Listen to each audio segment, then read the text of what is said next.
안녕하십니까. 송영경제연구소 소장 정대영입니다. 알고 살자 금융, 이번 강의는 은행의 해외 진출 방안입니다. 한국의 경우 은행 등 금융기관의 해외 진출은 국제화된 실물 부분의 지원뿐 아니라 은행 등 금융기관의 성장과 금융시스템 전체의 안정 등을 위해 꼭 필요한 과제입니다.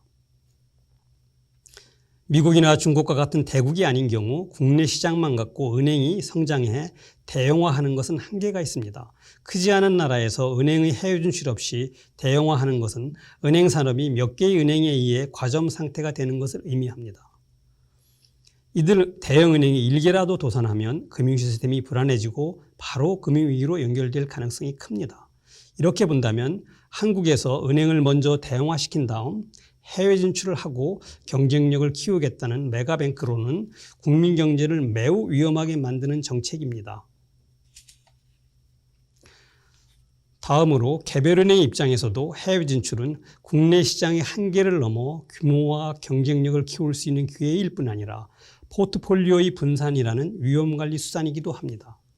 한 나라의 경제는 좋을 때도 있고 나쁠 때도 있고 때에 따라서는 심각한 위기 상황에 빠질 수도 있습니다. 1997년인 한국의 금융위기, 1990년대 초반 북유럽 국가의 금융위기, 2008년 미국의 서브프라임 모기지 사태, 2010년에서 2013년경 남유럽 국가의 재정위기 등이 좋은 사례입니다. 이러한 위기 상황이 닥치면 부동산 등 자산 가격이 폭락하고 기업 도산 증가나 개인 소득 감소에 따라 대출이 부실화됩니다.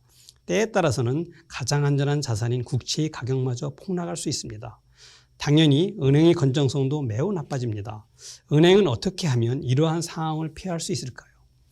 국내에서 영업을 기업금융과 소매금융 등으로 다각화하고 대출도 산업별, 지역별로 분산하면 어느 정도 위험을 줄일 수 있습니다. 그러나 위기가 심각하여 안전자산이라 여겨지던 국채와 주택담보대출마저 부실화되면 국내에서의 위험 분산은 효과가 별로 없습니다. 효과적인 방안은 은행 업무의 국제화를 통해 자산과 수익을 여러 국가에 분산시키는 것입니다. 이렇게 위험을 국제적으로 분산한 은행은 자국에 큰 위기가 와도 견뎌낼 수 있습니다. 좋은 사례가 2010년 이후 수차례 재정위기에 시달린 그리스, 스페인의 경우입니다. 그리스는 국가 부도 사태와 국채 가격의 폭락, 마이너스 성장, 고실업과 파업 등으로 한때 자국의 영토를 팔아야 한다는 말이 나올 정도로 상황이 나빴습니다. 스페인도 주택가격과 국채가격의 폭락, 고실업 등의 어려움이 오래 계속되었습니다. 당연히 양국의 많은 은행들이 도산 상태에 빠지고 정부는 은행들의 구제를 위해 공적 자금을 투입함으로써 재정 적자가 더 커졌습니다. 그러나 이들 국가 중 국제화가 잘 된 몇 개 대형은행은 공적 자금 수혈 없이도 생존하면서 금융중개 기능을 잘 수행할 수 있었습니다. 그리스 최대 상업은행인 그리스 국립은행은 터키와 인근 발칸 국가 등에 진출하고 있어 이들 국가에서 버는 수익으로 망하지 않고 버틸 수 있었습니다. 스페인의 산탄데르 은행은 2010년경 세계에서 가장 많은 해외 점포를 가졌던 스페인 최대 은행입니다. 산탄데르 은행은 스페인 경제의 어려움에도 불구하고 중남미, 영국, 미국, 북유럽 국가 등 해외에서 버는 수익과 일부 해외 조직의 매각을 통해 위기를 극복할 수 있었습니다. 한국의 대형은행들은 1997년 금융위기 이후 인수합병 과정 등을 통해 빠르게 대형화하여 KB, 신한 등 대형 금융주주사의 총자산은 500조 원에 이르고 있습니다. 그러나 해외 영업 비중은 미미합니다. 만약 한국에서 스페인 정도의 위기 상황이 닥친다면 한국의 대형은행들은 어떻게 될까요? 몇몇 은행은 도산 상태에 빠지고 은행 산업의 신용 공급 능력은 마비될 것입니다. 도산 상태에 빠진 대형은행은 부실 상호저축은행과 같이 5천만 원 이하 예금만 보상해주고 정리할 수는 없을 것입니다. 많은 거래 고객의 피해와 대외 신인도 등의 문제가 엄청나기 때문입니다. 자산 규모가 500조 원에 이르는 금융주유산을 구제해야 한다면 공적 자금 규모는 어마어마할 것입니다. 몇 개의 금융주주 회사가 얼마나 부실화될지 알 수 없죠. 해외 진출 없이 대형화해온 한국의 은행 산업은 매우 위험한 길을 가고 있는 것입니다. 은행의 해외 진출은 개별은행의 대형화와 위험관리, 국민경제의 안정, 그리고 좋은 일자리 창출 등을 위해 꼭 필요합니다. 그러나 은행의 해외 진출은 일반 기업의 해외 시장 개척, 현지 공장 설립보다 훨씬 어렵고 위험하죠.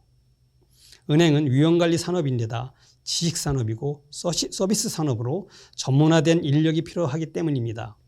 여기에다 이러한 능력을 이미 갖춘 세계적인 은행들과 경쟁도 하여야 합니다.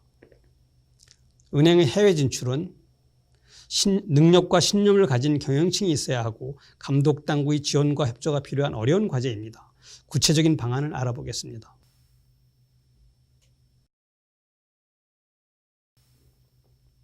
먼저 가장 중요한 것은 해외 영업인 손실이 본점이나 다른 지역으로 파급되는 것을 최소화할 수 있게 은행의 지배구조를 바꿔야 합니다. 한국은 해외 연지법인이 본점인 한국의 은행에 바로 속해 있어 손실이 직접 파급됩니다.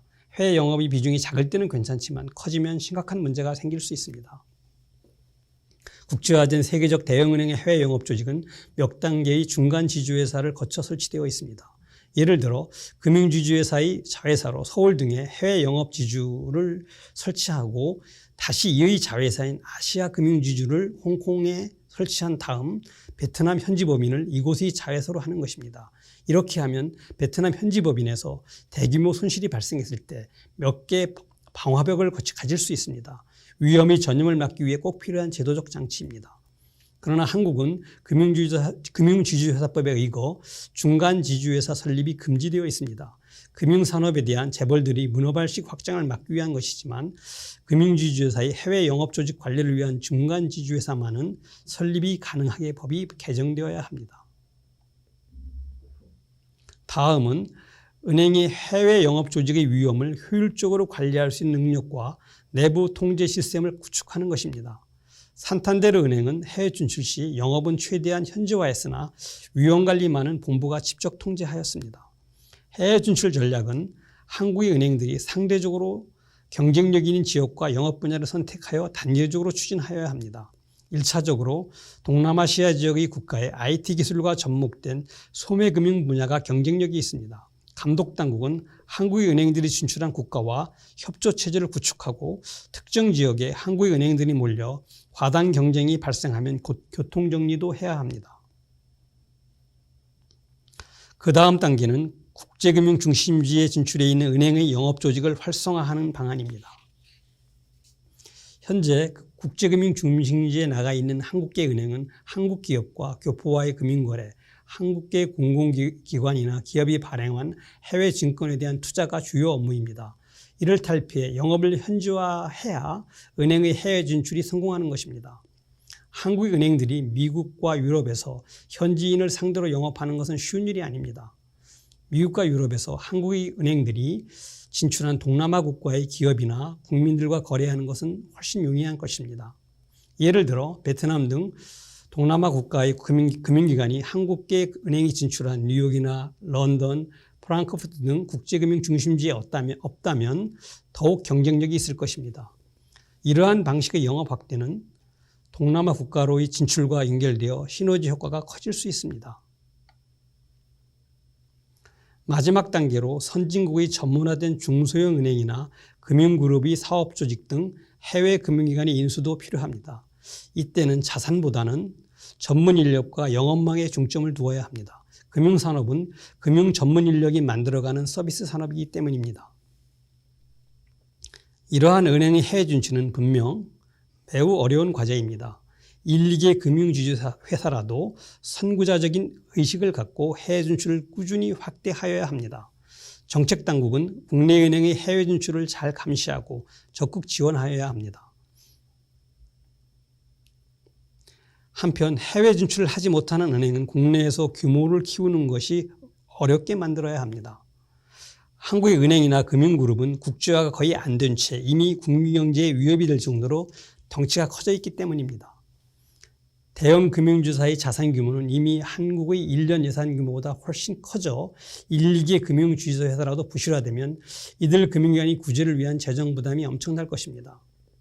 현재의 금융 구조가 유지되는 상태에서 가계부채 문제가 현지화되고 국제 금융 환경이 나빠져서 한국에 심각한 위기가 온다면 한국 경제의 어려움은 1997년 IMF 사태 때보다 훨씬 더 클 것입니다. 시청해 주셔서 감사합니다. 다음 시간은 세계 금융의 지배자에 대해 알아보겠습니다. 계속 관심 부탁드립니다.